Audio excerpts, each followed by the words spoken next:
Billy here from RetireEarlyLifestyle.com. I'm back on the beach, back in Chacala, Mexico.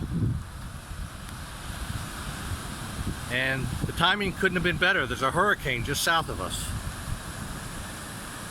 I'm starting to get wet standing out here. Not bad, but the wind's starting to pick up. And we're hoping this whole thing's going to blow through in the next 24 hours. But we're starting to see some action. The waves aren't any bigger yet. But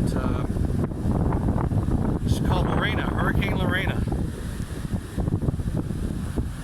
Another day in the life of Billy and Acacia from RetireEarlyLifestyle.com. By the way, it's going to come right from out down south. You're looking south right there. And you can't see the other points because they're too heavy clouds. Till next time. Bye-bye.